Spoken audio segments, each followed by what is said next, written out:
Hello दर्शकबिन नमस्कार नमस्कार। हामी चाहिँ मणिधाममा छौँ। हाम्रो यहाँ चाहिँ मणिधाम तल ताल छ। हाँ हाम्रो राकेश मित्रों दाइ हुनुहुन्छ। नमस्कार। मैं हूँ आपके साथ राकेश भट्टराजन। आज हम कौन से धाम बताया ब्रदर आपने? मणिधाम। मणिधाम में ये जो सांप के ऊपर की मणि बहुत बहुमूल्य रत्न बताते हैं लोग, तो ये मणिपुर धाम भी इसी तरह का रत्न है। और इस रत्न को बहुत ही प्रसारित और प्रचार प्रसार करने के लिए प्रयत्न हो रहा है। यहाँ के हमारे समाज सेवी शास्त्री श्री घनश्याम लेखक जी इस संबंध में बहुत प्लान बता रहे थे।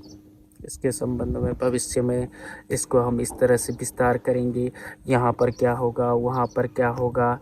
ये तपोभूमि, ये देवभूमि, यहाँ का बहुत महत्व वर्णन कर रहे थे। आप दूसरे दिन उनके ही मुखारबिंद से आप जान सकेंगे कि इस जगह का महत्व, इस भूमि का महत्व, इस मणिपुर धाम का महत्व।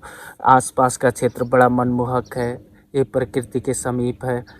आपको गर्मियों में भी यहाँ आश्रय मिल सकता है। पेड़ पौधे काफ़ी हैं, शुद्ध नेचर है। वैसे भी मैं तो कई बार कहता हूँ कि जहाँ संतुलित नेचर है वहाँ परमात्मा का निवास है। जहाँ स्वच्छ प्रकृति है वहाँ प्रभु विराजमान होते ही है।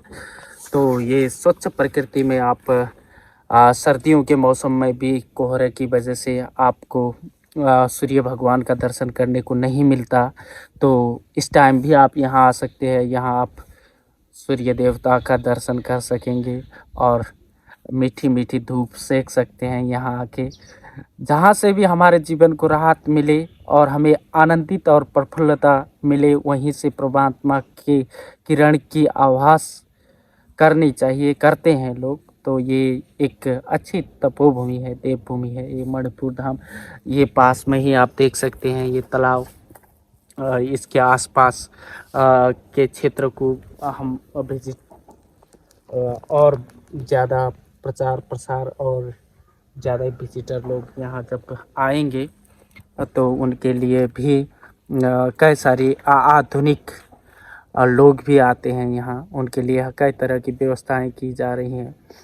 लेखक जी का कहना था कि ये सामने वाला पेड़ है जो, जब वो यहाँ पर ध्यान तप कर रहे थे तो रात को बैठ के तो यहाँ पे एक बंदर यानी हनुमान जी आए और उनको लगा ये रात भर यहीं पे रहता तो अच्छा होता। ये हनुमान जी, उनके अंतर मन से ये बात निकली और सचमुच ही वो हनुमान जी यहाँ पर रात भर विश्राम किए। तो उनका मानना था इसके नीचे हम हनुमान जी के मंदिर की स्थापना करेंगे।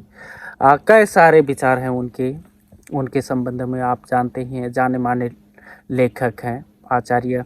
पिछले टाइम भी हमारे ये कैलेंडर्स में कुछ गड़बड़ी हो गई थी, तो उनका ही डिसीजन अंततः सुदूर पश्चिम में कारगर हुआ। उनके डिसीजन के हिसाब से ही सारे काम हुए थे। तो ठीक है मित्रों, आप आइए इस मणिपुर धाम में, आप भी दर्शन करिए, पता चलेगा। बहुत अच्छा राकेश दाइ, राकेश भट्टराजनले हाम्रो ताम्री सर पनि हुन्छ। डियर मुटु, हाम्रो अब यहाँ तयारी हुँदैछ विशेष।